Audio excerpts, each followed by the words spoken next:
Okay, we'll get started. Let me read you Meredith's bio. There's Meredith, you can see. And since we're small, you can just, she's got some slides. And what we can do is interrupt. Do you mind, Meredith, if we interrupt you as we go? If people have questions, I can watch the chat box, or people can just jump in.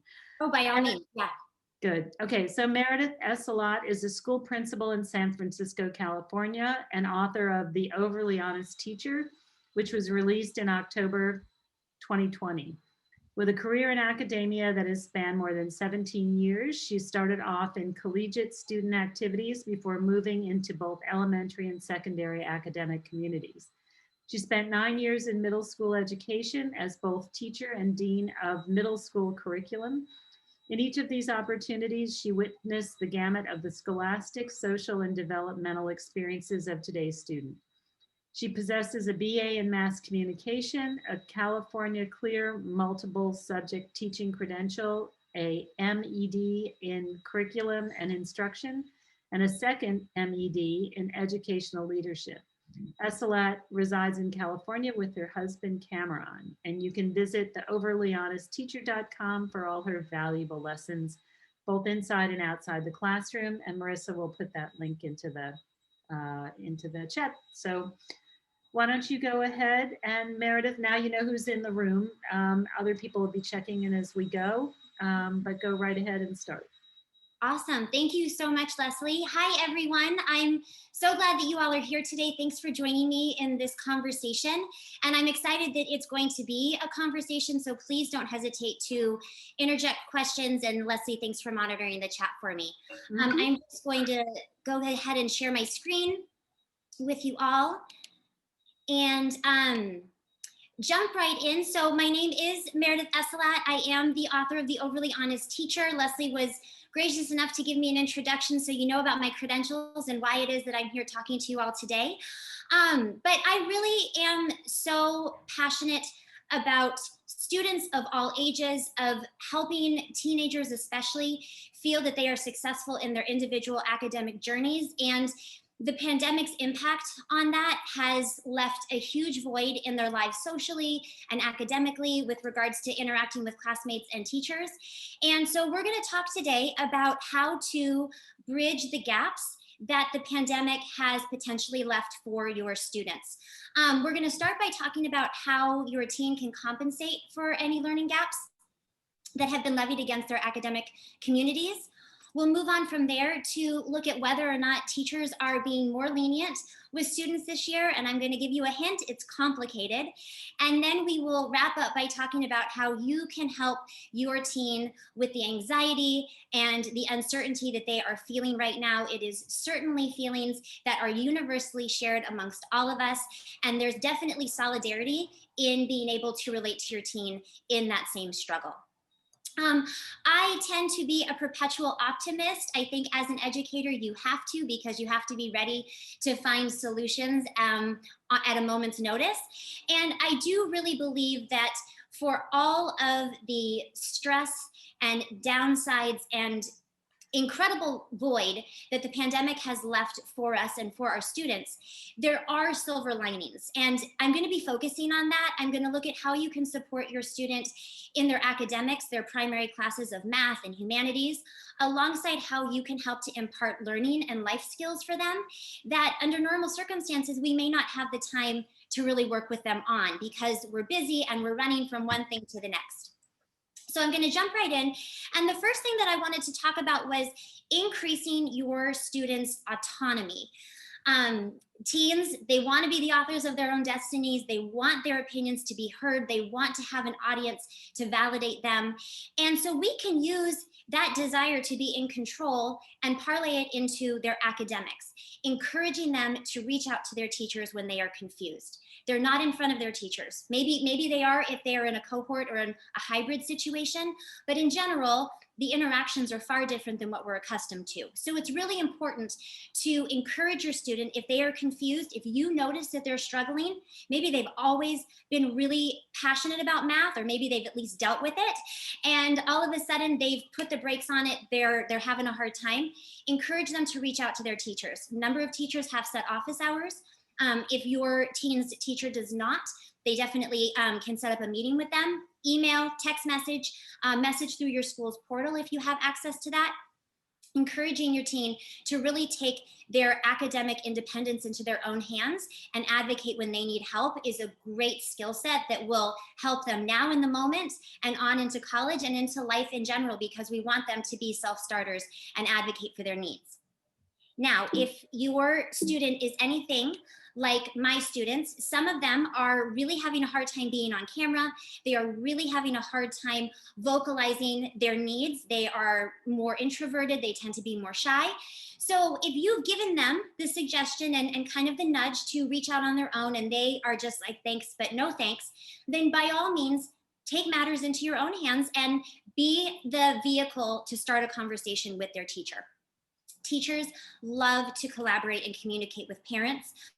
We really want to be partners in your students' education with you. We recognize that learning happens in the classroom, it happens at home. It's why I wrote my book, so that we could all work together. So set up a time to meet with your student's teacher, but I would really encourage you to have your teen with you. Help them to start to exercise their voice in that moment with the comfort of you being present, with the comfort of you maybe throwing some soft pitches over home plate for them to hit in terms of questions about what's going on. Let's talk to your teacher about why the quadratic formula just has you completely topsy-turvy. Or, you know, they're really struggling with this group project. Is there a way that they could work independently? Be a vehicle for their independence. This is one, Fuel Up When You Get Up, that I just believe so strongly in. I dedicated a whole chapter to it. Having our students eat breakfast in the morning, having them eat lunch, but starting the day with something substantial is so, so important. And it's important for two reasons. Under normal circumstances, I will tell you as a teacher and as a principal, I could tell from a mile away as a student was coming to school if they didn't have something in their stomachs. You just knew that the impending meltdown or the impending disengagement was going to happen because they were hungry. And we all know what it's like to be hungry and hangry.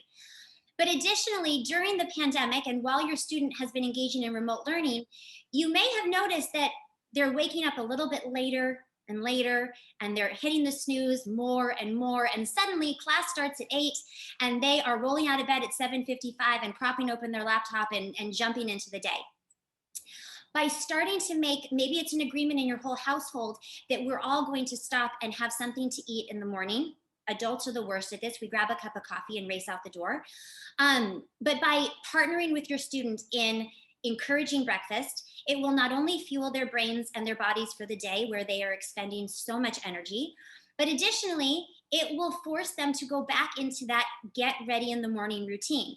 Because the reality is, and I'll talk about this a little bit later, this new normal that we're in is eventually going to go away, God willing. I mean, that's the light at the end of the tunnel, is that we're going to go back to how things used to be. And we want our students to maintain that muscle memory of what it means to get up and get yourself ready for school and get yourself to school and start the day. So by having breakfast, they get up a little bit earlier, brush their teeth, get dressed, and start the day. Doesn't have to be a full buffet. It can be something as simple as scrambled eggs, grilled cheese, peanut butter on a banana, but something that's going to give them that protein and that sustenance to really help keep them engaged. It helps comprehension, it helps retention of information, and it will make them a stronger student, I promise. Because if they aren't present in class, especially online learning, that synchronous education that they are receiving right now during the pandemic, they aren't going to be, if they're not online, they're not going to be learning. If they're not present with their teacher, they're not going to be learning. There's only so much that our students can comprehend independently. They need that guidance from their teachers. And the only way that they're going to be able to get that is if they show up. Now, you might be a frontline worker. You might be someone who works outside of the home, even during the pandemic, and you don't have the ability or the time to be able to sit there and make sure that your teen is online the whole time. I get it. I have students who are in the same situation. But the great thing that we have done that has worked really well is that our teachers and our parents have partnered together in that. There has been communication. Parents have reached out and said, I'm not home, but what I need you to do, if you could please shoot me a text message, shoot me an email, and let me know if my student wasn't present today. I can at least at that point go home and have a conversation with them in the evening. When our students know that they are being held accountable, when they know that there is a team rallied around them, at some point, they're going to wave the white flag. It may be a bit of a struggle at first, but eventually they will definitely recognize that they have that support system, and accountability is so crucial, especially during the teen years. We want to make sure that our students know that they're being watched, and they're being watched for good reason, because we care about them and we want them to have these life skills to succeed in college and beyond. Moving on.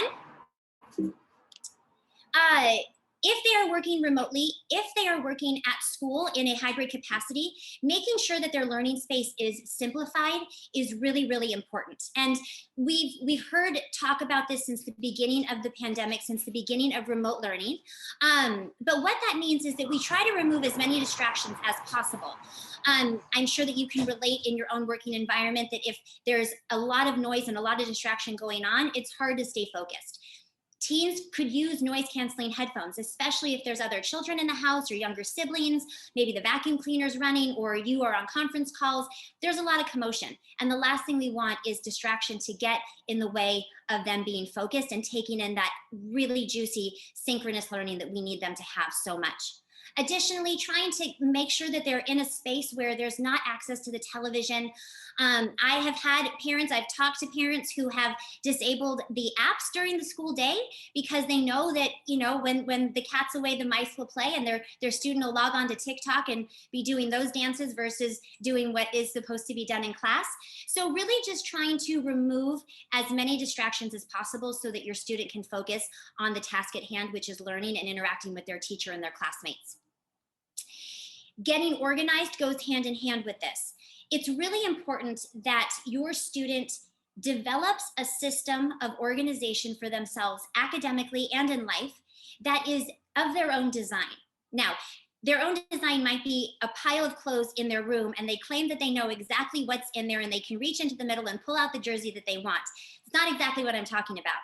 But if you try to impose your organizational system on them, which could be colored folders or it could be baskets or bins, that may not be how they see the world.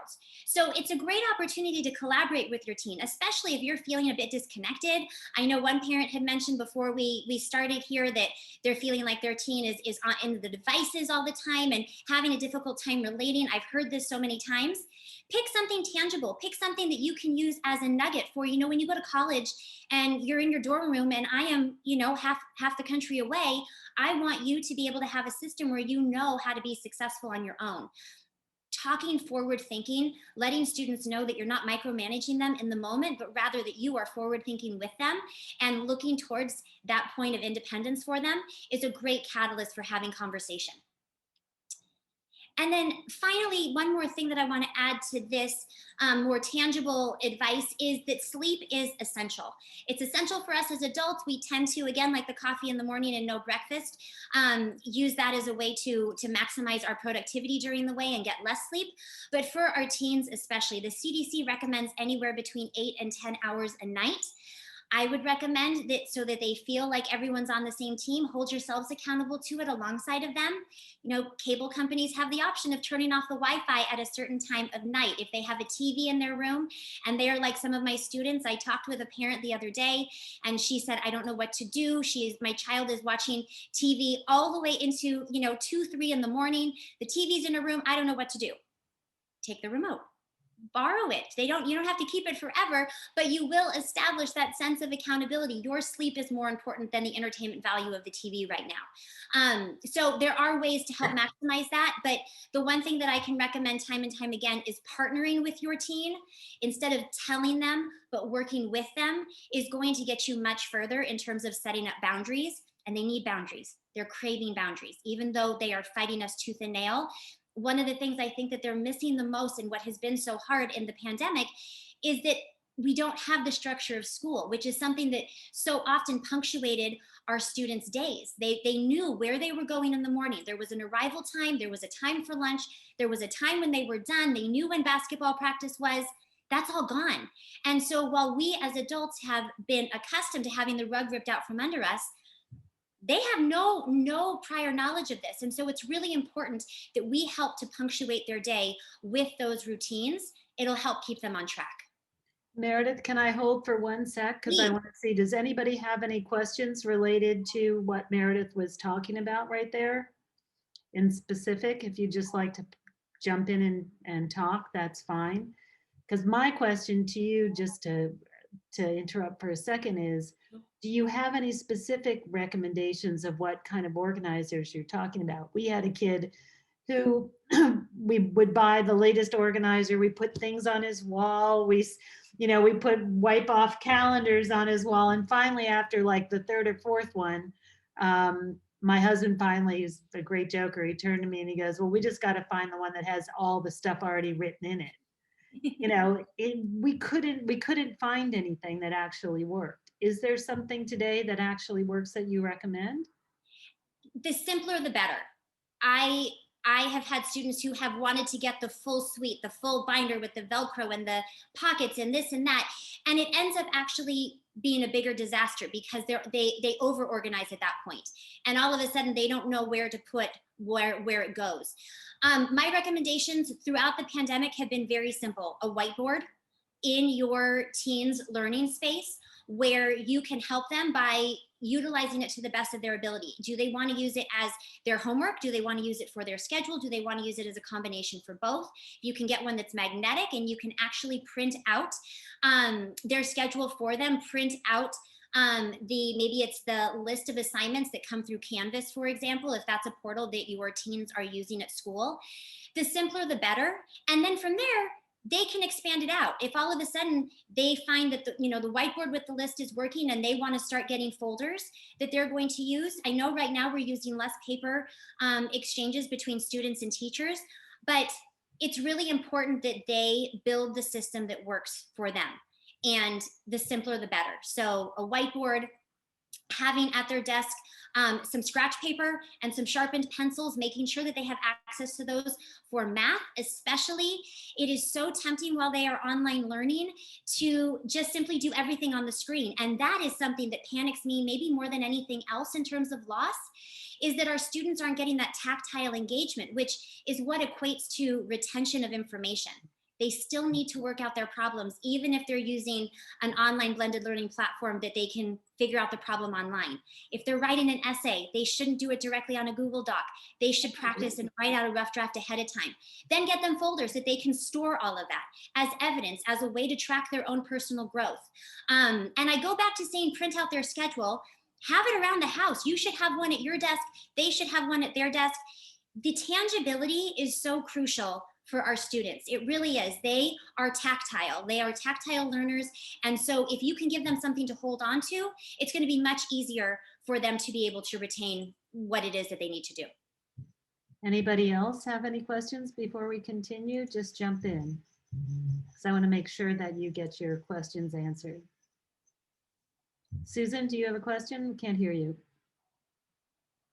I just wanted to add that we got our daughter just a plain old monthly planner, and it actually complements well her all the online calendars that she has to follow on Canvas and things like that. But she's able to write things down that are more personal and kind of keep track of them. It's almost like journaling. I think she quite enjoys it.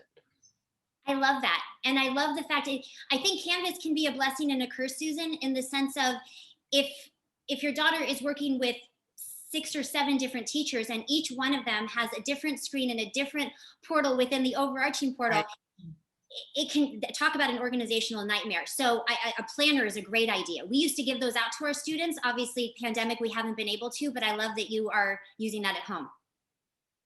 Heloise, go ahead. I love all this talk about a planner. I have 13-year-old twins. My daughter uses her planner like it's her Bible, and she's like the model person in terms of organizing her schedule, and she's always talking about her schedule. And her twin brother, the exact opposite. And if I were to bring him a planner, like even the other day they had to take a test in school, a specialized high school test. She had sharpened her pencils, did her dress rehearsal, blah, blah, blah, the day before. I was like begging him to take extra pencils. So like, I don't know how to encourage / inspire him to want to do these things without it being like, oh mom, and just kind of shutting me down. And I'm so sorry I'm late, by the way. I had No to worries. the work thing. So No you might have covered some of that before, like how to persuade your children to do things a certain way. It's a great question, and I'm really glad that you're here. Thanks for joining us. I always found that it's the art of negotiation, and sometimes what it really comes down to is they are walking out the door to take that test. You just hand them a couple of extra pencils and say, just put these in your backpack just in case. You can prove me wrong when you get home. And I always have found that with my students, giving them the challenge of proving me wrong is something that they really enjoy. They love nothing more than to come back to me and say, Mrs. Esalat, I was right, you were wrong, and I will accept it 200%. But what I will say is that most of the time they come back and go, thanks, I really appreciate it. So sometimes it's about, and I'm going to talk about this a little bit later, but if you find that you've hit an impasse, and it doesn't have to be like a fireworks explosion impasse, but your son is saying, no, I'm okay, thanks, and you're inside are going, I need him to have those pencils, then walk away, and as he is literally heading out the door for the test, pop him into his backpack or hand him to him, make the agreement that he can prove you wrong, and then revisit it later on after the test is over. Thank you. I like that philosophy. I mean, we did convince him to take the pencils, but I feel like that will definitely get his brain to think, if I say prove me wrong, Yes. And do it anyway. Thank you. That's brilliant. Thank you. Well, it's a good challenge for us as adults too, right? To establish that sense of humility. And it also models for our students that everybody makes mistakes and it's okay. And that's how we rebound and we do better the next time. Okay. Anybody else? We'll continue otherwise. Okay. Keep going. Awesome. So the next thing I wanted to bring up just as another way to help bridge the divide and give those skills is incentivizing and contractualizing. Our teens are not above being excited over a Starburst or a Jolly Rancher placed on their desk if you've noticed that they've done a job really, really well. I think that oftentimes we have started to blow incentives out of the water, and it has to be DoorDash gift cards and cash and all of these big things. And I actually think that there is an excitement, I see it on a daily basis, that students have over very simple things. Again, they want to be noticed for what they have done right. They want to know that you are proud of them. They want to know when what they're doing is successful. So a Post-it note here and there, they may roll their eyes. That's okay, deal with it. Inside, they're actually really like celebrating the fact that you've noticed. Like I said, putting a Jolly Rancher or a Starburst on their desk and wishing them a good day is a great way to kind of keep them motivated. Contracts are another great way. And earlier when I talked about making sure that your students are attending their classes, if you're finding that that is a real issue in your household, first off, you're not alone. That is something that parents all age levels are struggling with. How do I keep my student engaged? But what you can do is set up a contract. School districts do this for attendance all the time if we have students who are truant.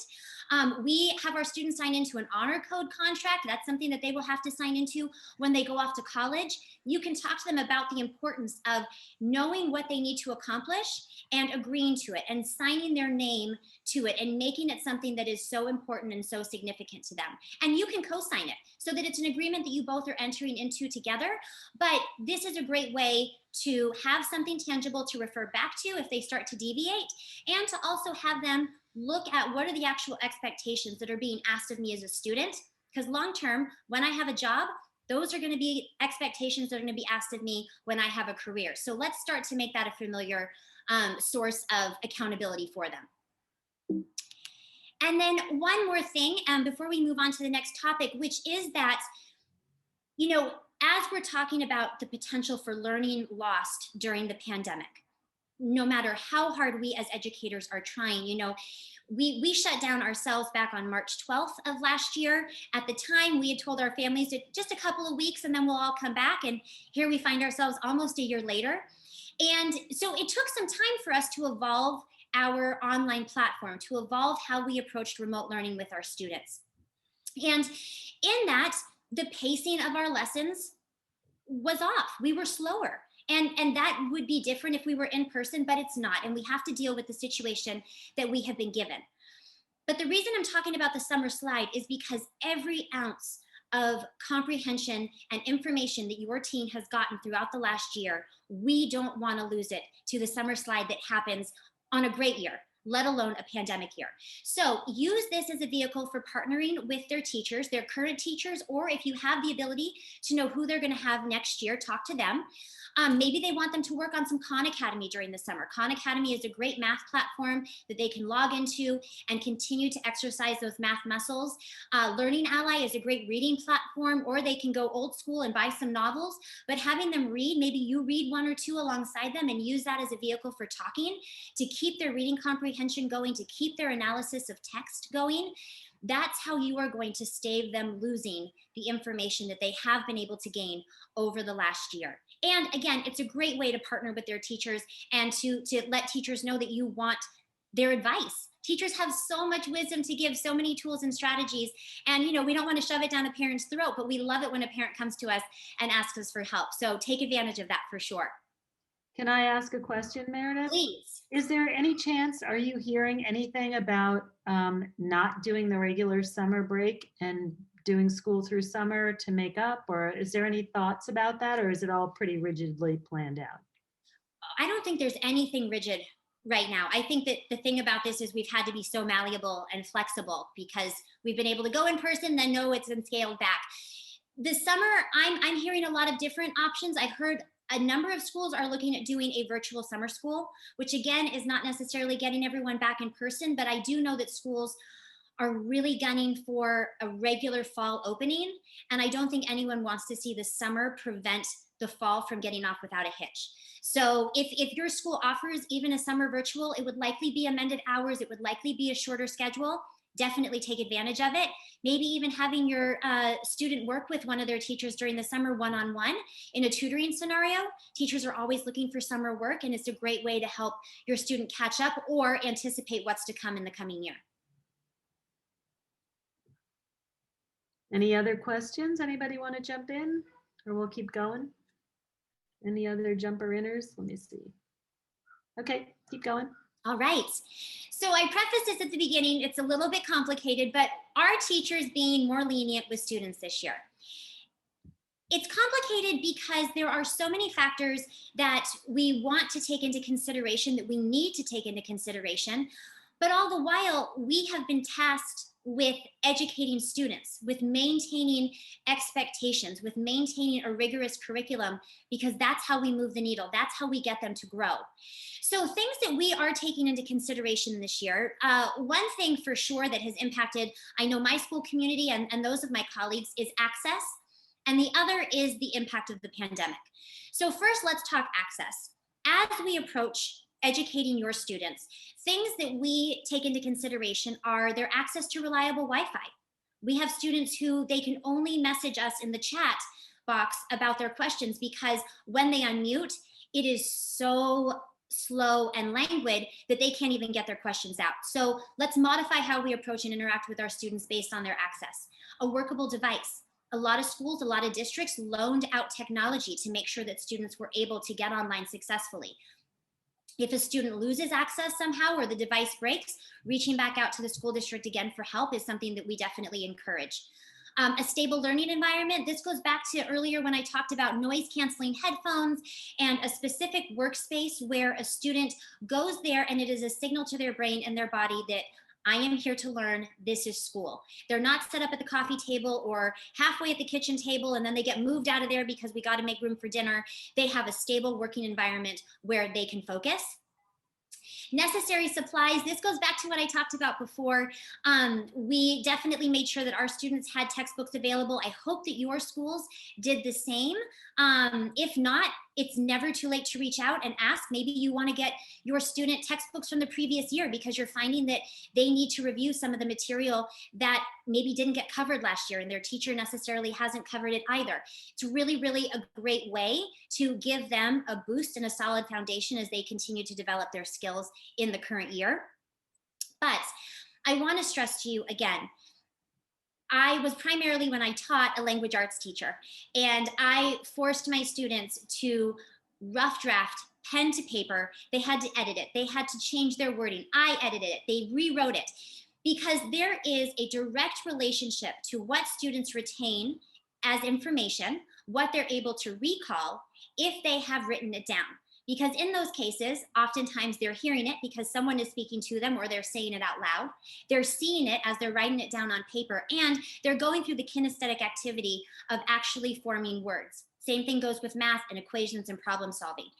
Have paper, have pencils, have pens available to them, and force their hand. They're not going to like it. I know they're not. I've gotten the eye rolls, I've gotten the sighs, I've gotten the meltdowns. But I've also had students come back to me later and say, I can write in college because you taught me and you forced me to go through the steps. So they're not going to like us all the time. We got to deal with it. That's why we do what we do. Previously instructed materials goes back to having those textbooks available. We as educators need to consider that maybe things that are normally covered in the spring were not, and we have to go back and look at the access that students have to information. Students who have diagnosed learning difficulties or previously assigned accommodations, we have to consider how do we adapt those from behind a screen and give students access to those things that they are entitled to. And finally, a family's choice, whether they want to enroll a student in hybrid learning or keep them remote. It's a double-edged sword. We have students who are dying to go back in person, and parents are feeling very scared and hesitant and have made the decision to keep them home. That's okay. We have families who have pushed their student to go to in-person, and meanwhile, the student was thriving at home. They are an introvert and they love nothing more than not having the social pressures to learn all around them, and they're thriving in remote learning. We want to adapt how we approach things with the individual student and how they learn best.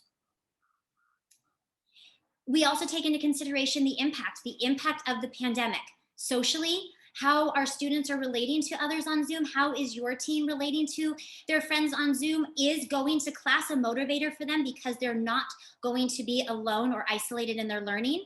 We have to take into consideration the emotional impact, feelings expressed by our students of being lonely. It's a real reality. It doesn't diminish you being there as a thought partner with them. They are just feeling lonely because they are craving that socialization.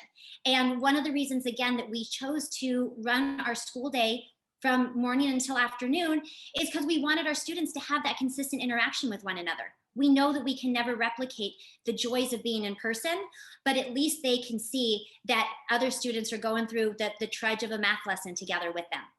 We definitely have to take into account from there the impact on their mental health, depression, low self-esteem. I'm sure you've been seeing on the news that suicide rates in a number of school districts across the country are up.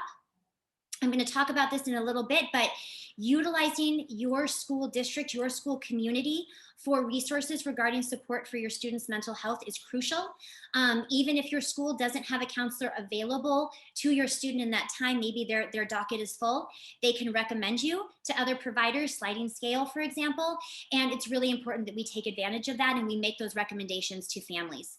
And finally, the difficulty getting into school mode when you want to just be in your pajamas and lay in bed and get up at 7:55 to start class at 8 o'clock. The impact of the pandemic on students' motivation to get into school mode is very, very real. So in taking into consideration those things, we definitely have been lenient. We definitely have been making accommodations on an individual basis. And I say that we as the general we for teachers everywhere. But we do want to be careful of a few things in that leniency. We don't want to diminish expectations. We want to still set the bar high because we want students to continue to push themselves, pandemic or not. We don't want them to lose the routine. I talked a bit about that before, and I'm going to jump down to the bottom here where I say this new normal isn't going to be forever. And the routine that our teens have been going through for years and years of schooling came to a screeching halt. And we don't want that muscle memory to atrophy, because trying to get them onboarded back in the fall is going to bring about a whole nother host of problems. So we want to make sure that we are encouraging our students to stay the course and to go through this as though they are in school as close to normal as possible. And we want to make sure too that we don't expand the predicted gap by not demanding rigor. If we scale back expectations, we could be doing a bigger disservice to our students by not holding them accountable, by not giving them problems and assignments and tasks that will challenge them. And that's really, really important. And we all have to be mindful that we hold students accountable, but we're flexible, that we recognize that for teachers, that an assignment that used to be done independently now is going to be better suited as a group project, so our students have even more time to interact with one another. That we trust our intuitions, that when our teens appear to be struggling, we work together, parents and teachers alike. We are on the same team. We've got this. We can only do it. It takes a village together, and we support them as they continue to grow into humans and scholars beyond the pandemic, because that is going to come. Want me to continue, Leslie? Yeah, let's see. Anybody have any questions at this point? I just want to make sure. Yeah, go ahead, Suze. Yeah, I think, I really appreciate everything you're saying, Meredith. I think that there's a lot of complexity to this, both on the student side and the teacher side. My daughter's favorite class, she's taking a 2-year AP history class. And so she's got the same teacher over 2 years. So she's had a full year with this teacher. And now the second year, she loves this teacher and she's thriving in the class. But she talks about how the instruction is so much more limited. Like there's so many fewer opportunities for her to do things like do debates in class, or to put on plays, and the teacher is just wonderful. She's incredibly creative with her instruction and really tailors the class to a lot of different learning styles. So there's a real sense that it's a bit of a sense of loss in a way, and I think that sense of loss is on both sides. She's also taking chemistry. There's no chemistry class. They're not doing any labs. So she's not learning a thing this year.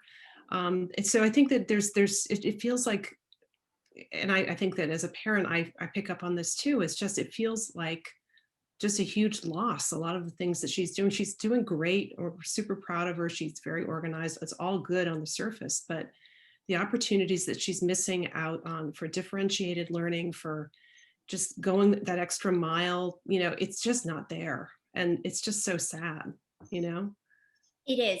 There's a grieving process and I'm glad that you said on all sides, right? Because as teachers, I will say this as a principal, I've said it to so many people, this is not how we do our school. This is not. a shadow, a fragment. Even though we're trying to keep up the traditions, it's a fragment of what we normally are. And it breaks my heart. My school incorporates some younger students, and for some of them, it's their first time coming to school.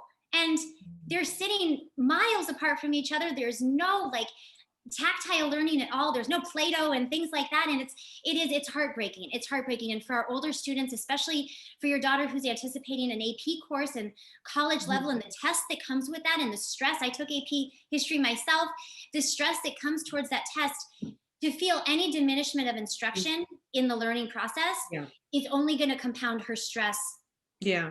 Well, I mean, I don't even know what they're going to do about AP classes. I mean, they seem to be not doing the multiple choice, and it's all going to be essays or something like that, which is, honestly, then you get into sort of fairness, because, because some kids are really good at the multiple choice and not as good at the essays, or vice versa. And that's why they have a test like that, that's differentiated, so it can speak to different strengths. Exactly. So, yeah. Yeah. Oh, my heart goes out to her and to you, because I do. I tend to take an optimistic approach, and I hope that doesn't mean that I'm oversimplifying it or trying to glean over the nuances of hurt and disappointment and sadness and all of those things. Yeah. I just think that for our students especially, it's so easy for them to succumb to just getting stuck in that valley. Mm-hmm. And we have to find ways to continue to try and boost them up, because otherwise my fear is that it's going to be hard to ever pull them fully back out. I agree. I appreciate what you're saying. Yeah. Thanks for the question and the input, Susan. All right, keep going. Okay. Has a question? If you have a question, just jump in. I don't see any hands or anything. Okay, keep going. Okay, so finally, how you can help your teen, kind of what we were just talking about, deal with the anxiety and the uncertainty that they are feeling right now. As a teacher, I really always felt fortunate, even as a principal, that I have had my students' confidence, that they have felt comfortable coming and talking to me when they were struggling. And it could be with self-esteem, with a friendship or a relationship with a classmate, with how a class is going, how things are going at home. I've really always valued that. And the first step that I always relate to people is what I have built kind of my whole career on as an educator, which is being vulnerable.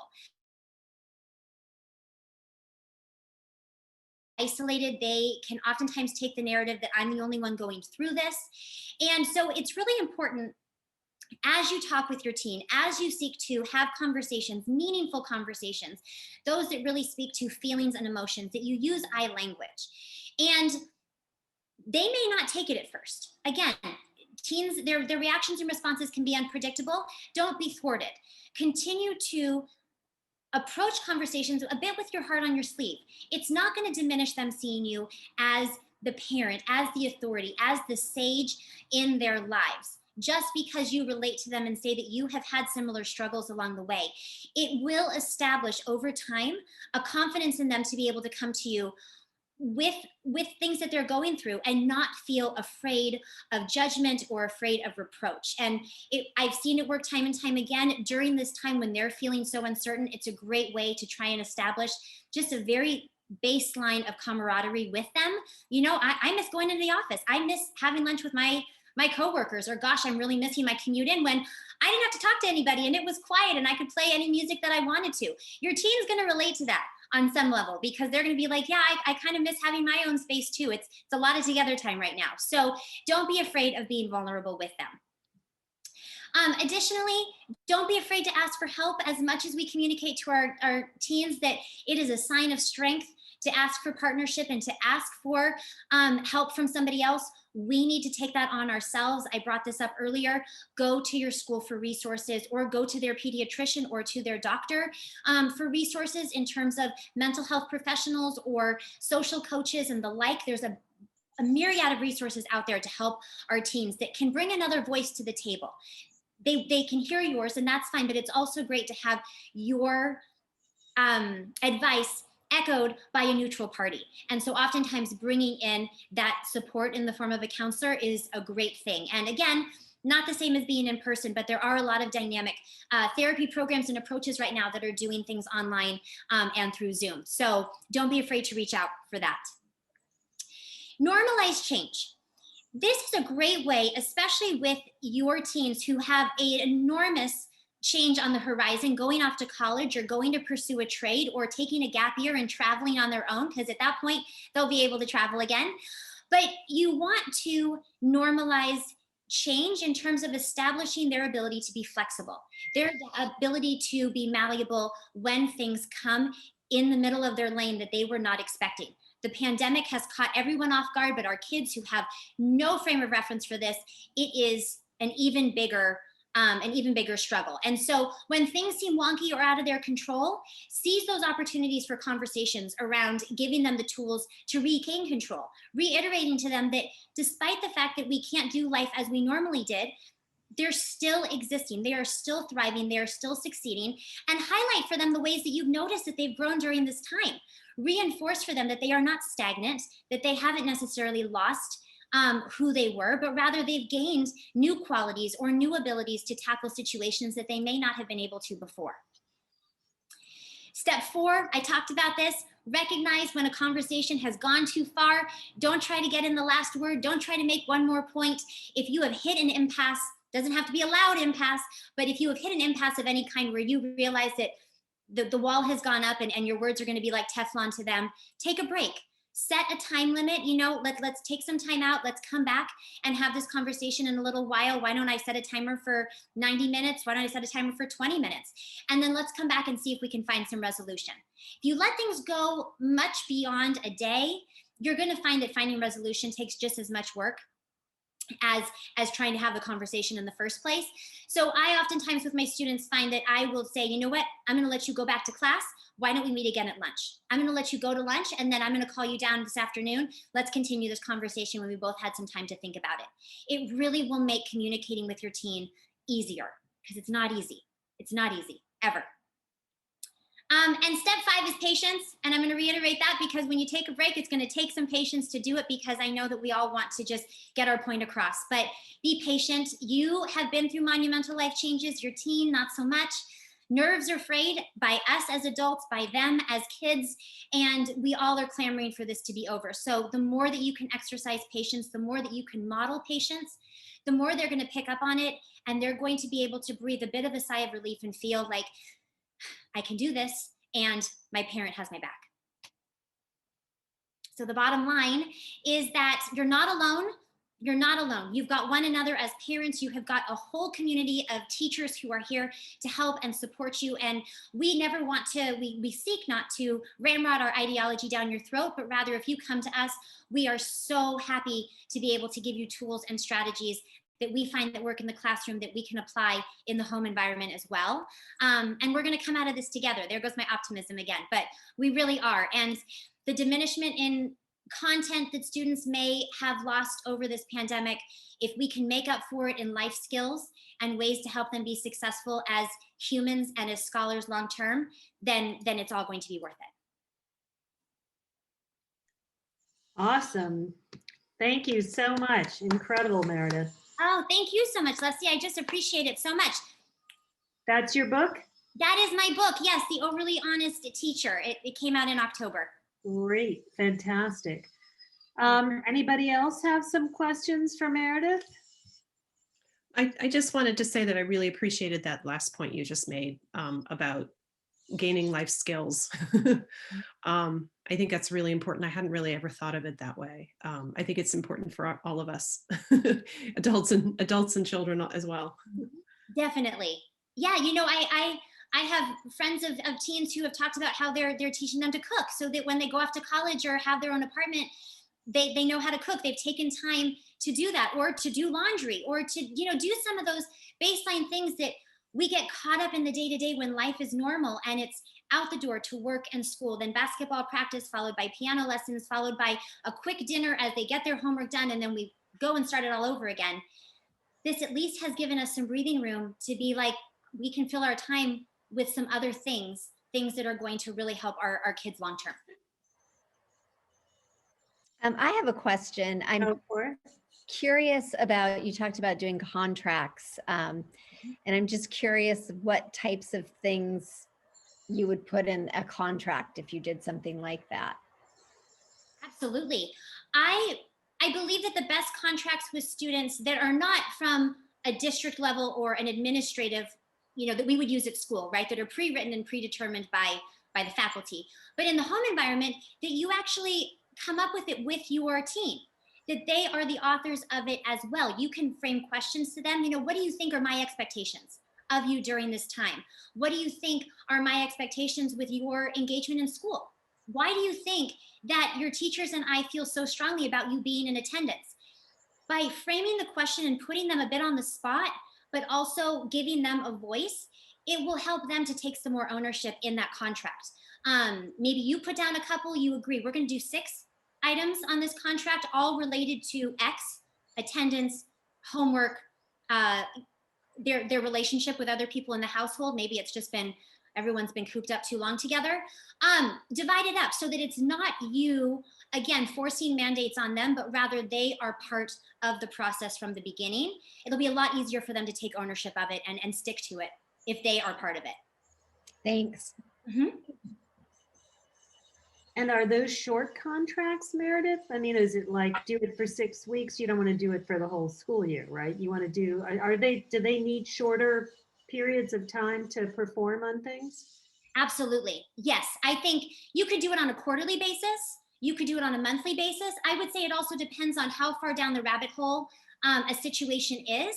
If you're in triage mode and you have a teen who is, they're just not going to school, you may want to set it up as a weekly contract. and we're going to start it on Monday, and on Friday we're going to come back and let's look at it and let's celebrate where you've succeeded this week. You always want to acknowledge where a student has succeeded and lead with that.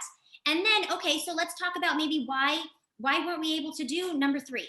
How can we make that a focus for next week instead?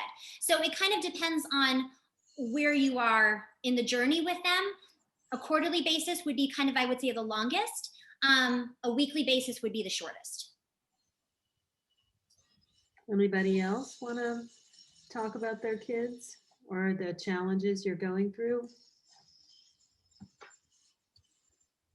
What's going to happen, Meredith, with kids applying to college and all of that? I mean, is that, do you have a, yeah, Susan's like, yeah. I mean, I guess the problem's going to be, what the hell is the essay going to be? Because everybody's going to write about the pandemic, right? Now what, right? So that was like, what the heck? I think though, even in the essay, if it likely will be, it likely will be related to the pandemic, or what is the hardest thing that you've ever gone through. And chances are 99% of the applicants are going to talk about that. But the advice that I've given to students is you can use that as your baseline because that's your reality, that's your truth, but spin it in a direction. I have a student who during the summertime really got heavily involved in the Black Lives Matter movement. And all of a sudden they were able to talk about how the pandemic opened their eyes. They had more time. They had started to research and read and learn about social justice issues that they had never taken the time or had the wherewithal to look at before. And all of a sudden their essay focused on how they wanted to be a catalyst for change as a social justice warrior, as a friend, as a companion.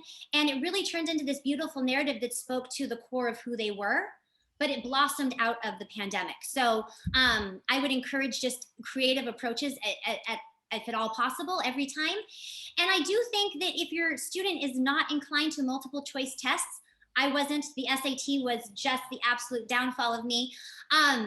It actually is a bit of a silver lining because a lot of schools are not requiring that anymore. They're making it optional or they've taken it offline altogether. So again, finding a nugget of glimmer of truth or hope in this is that the diminishment of that test has gone away. And I think that that's going to help students to breathe a bit of a sigh of relief and feel like maybe doors are open to them that they would have felt limited to before. They were like me and that 1600 on the SAT was never going to happen. All of a sudden now that's not a barrier that's getting in the way of maybe applying to their dream school. Mm-hmm. Anybody else want to sneak in one last question? Because then I'll tell you about what's going on with the with Covey, other things. If no one has any other questions. Meredith, thank you so much. That's so insightful. I mean, and bravo to all you moms and dads and everybody dealing with younger kids. I mean, as it is, my daughter's in grad school and she's griping about how, that she feels so isolated in grad school. And I said to her, like you are, it's not your imagination. This is real. And you're just going to have to get through it. Luckily, you have like, my 29-year-old, his biggest issue is he feels like his life is on hold, which it is. He's moved out of the city. He doesn't have a girlfriend. And he's like, I'm in like a holding pattern. I'm like, you are. That's right. You are. So let's use it for self-improvement. Let's read books, get on. Like, that's how I use it. You got to use this time, like figure out how to work on yourself. And then when you come out, but I can't imagine with the teens how hard that is. So bravo to all of you. And I had a girl and a boy and they're very different. So let me just tell you about what's coming up. I hope you all join us. We have a free cocktails and conversation, which is navigating stressful times where I am not a coach, but we're going to actually play some games, which will be fun. Bring your cocktail. That's tomorrow night at 6 p.m. Eastern. And on the site, I put my bourbon cocktail on there that I ripped off of Susan Spicer with my own twist. So it's not exactly hers. But bring your own. And we're just going to sit around and talk about how we're all doing and how we're making it through, because this is tougher than I thought. And I have to say that when I started hearing about these new strains of the virus, I tend to be very, very optimistic and positive. But that was the first night that I thought, like, this is really getting me down. It's really tough. So come, let's just share our thoughts. And Meredith, come bring some friends. It's going to be it's free. Sign up. You can sign up for it. Marissa put the link in there. Bring all kinds of friends. And then February 4th, which is Thursday at 2 p.m., we have Using Illustration, Art, and Journaling to Build Inner Resilience. This is with Melanie Curtis and two people she works with who've done a graphic memoir, and they're going to show us how to use journaling, art, and illustration to build your inner strength. Melanie is the girl. She's done an event for us before. She's all about fear and facing your fears. She's the one who grew up with a, what is it called? It's a drop zone in her backyard. Her father had and ran what is it called? Jumping out of airplane. That's what they did. And that's how she grew up, learning to face her fears. And so this is she's very interesting. And then we have our positive mornings, Monday mornings from 9 a.m. to 10. And those of you who don't know what they are, those are with our reinvention coaches, Wendy and Dana. They're amazing. They give you a little tool to use for the week, and we all talk about the week coming up and set us off on a good week. So hope to see you all. Come tomorrow, bring friends. And Meredith, thank you so much. I so appreciate it. Thank you so much. Thank you. And good luck to all of you. And Meredith, we're going to put your link in there. Marissa, you want to just put Meredith's link in there so people can reach out to her? Oh, it's right there. It's above Meredith's website, www.overlyhonestteacher.com. So thank you guys. Have a great week and good luck with those kids. Bye. Thank you. All right. Take care. Ciao. Bye-bye.